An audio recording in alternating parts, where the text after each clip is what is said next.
ટંકારા નજીક લૂંટના બનાવમાં 2 આરોપી 72 લાખની રોકડ રકમ સાથે ઝડપાયા.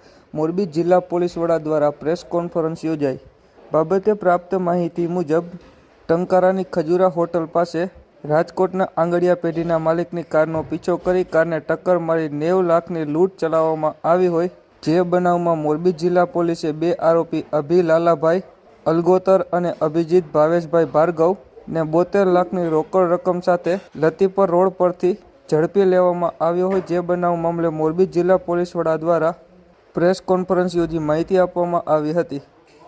જી ગઈકાલે મોરબી જિલ્લાના ટંકારા પોલીસ સ્ટેશનની હદમાં એક હાઈવે ઉપર આવેલી ખજૂરા હોટેલ છે અને એની કેમ્પસની અંદર એક લૂંટના બનાવ બનવા પામેલા અને એ પોલીસના ધ્યાન ઉપર આવતા તાત્કાલિક જિલ્લાના અંદર જે કનેક્ટ કરતી જે તમામ રસ્તાઓ છે એના ઉપર નાકાબંધી કરવામાં આવી.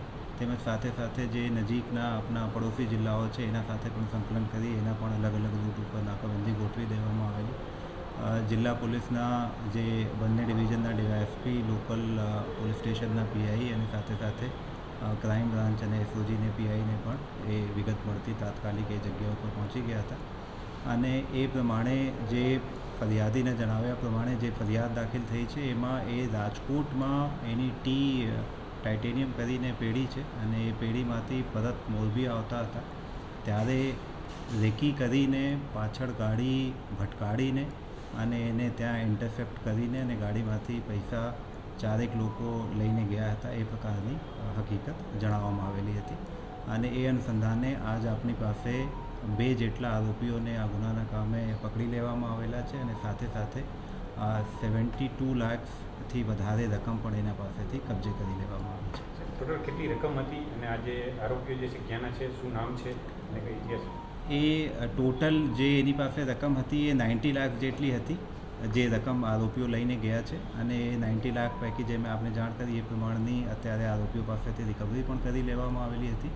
પ્રથમ દૃષ્ટિએ અત્યાર સુધીની તપાસમાં ટોટલ 6 થી 7 લોકો એ આરોપીઓ પ્રી પ્લાન્ડ વેમાં આવીને આ પ્રકારના એ જે ઘટના છે એને અંજામ આપ્યા છે અને અત્યાર સુધીની તપાસમાં જે તમામ લોકો છે એ ભાવનગર જિલ્લાના વતની હોવાનું ધ્યાન ઉપર આવેલા છે. જે પ્રમાણે મેં આપને જાણ કરી એ ફરિયાદીને જ્યારે એ ખ્યાલ આવ્યું કે કોઈ એનો પીછો કરે છે તો એ બાબતે એના કોન્ટેક્ટમાં કોઈ પોલીસ ઓફિસર રાજકોટના હતા એને કોન્ટેક્ટ કરવામાં આવેલા અને એના થ્રુ જિલ્લા પોલીસને જાણ થઈ અને એ પ્રમાણે આગળની જે નાકાબંધીની કાર્યવાહી અને તમામ પોલીસ સ્ટેશનની જે ટીમોને એલર્ટ કરવામાં આવેલા એ સૂચના મળ્યા પછી જે પ્રકારની કાર્યવાહી કરી દેવામાં આવેલી હતી. એમાં અત્યાર સુધીની ચૂંકી ઇન્વેસ્ટિગેશન ખૂબ જ પ્રાઇમરી સ્ટેજ ઉપર છે બટ અત્યાર સુધીની તપાસમાં જે વસ્તુ સામે આવી છે જે મેં જાણ પણ કરી કે એ પ્રી પ્લાન્ડ ઘટના હતી. એના માટે એને ઇનસાઇડ ઇન્ફોર્મેશન પણ મળી હોય એ બાબતની પણ આપણે તપાસ કરીએ છીએ કેમ કે એના પાછળ એ વ્હીકલ લાંબા સમય સુધી એના પાછળ હતી ફરિયાદીના કહેવા પ્રમાણે અને છેલ્લે જ્યાં ઘટના બની ત્યાં એની કારને ભટકાડીને અને ઇન્ટરસેપ્ટ કરીને અંજામ આપવામાં આવેલા છે. તો કોઈ ઇનસાઇડર જોબ પણ થઈ શકે એ બાબતની પણ તપાસ ચાલુ છે અને હાલ જે બાકીના 4 થી 5 આરોપીઓ છે એને પકડવા માટે અને એના પાસેથી જે રકમ મેળવીને લઈ ગયા છે એની રિકવરી કરવા માટેના પ્રયાસો હાલ જારી છે. જ્યારે આ ઇન્ટરસેપ્શન માટે તમામ ટીમ અલગ અલગ વિસ્તારોમાં નાકાબંધીના પોઈન્ટ ઉપર હતી તો એ હકીકત એવી મળી હતી કે એ ગાડી અહીંયાથી પસાર થઈને નીકળી છે તો એને રોકવા માટે હવામાં એક રાઉન્ડ ફાયર પણ કરવામાં આવેલા હતા. હાલ કેશ સિવાય જે આ પેઢીના જે ડોક્યુમેન્ટ્સ હતા કેટલાક અને જે બેગ વગેરે હતા અને એના ગાડીમાં જે બીજા જે પણ વસ્તુ લઈ ગયા હતા એમાં મોટા પાયે રિકવરી થઈ ગઈ છે.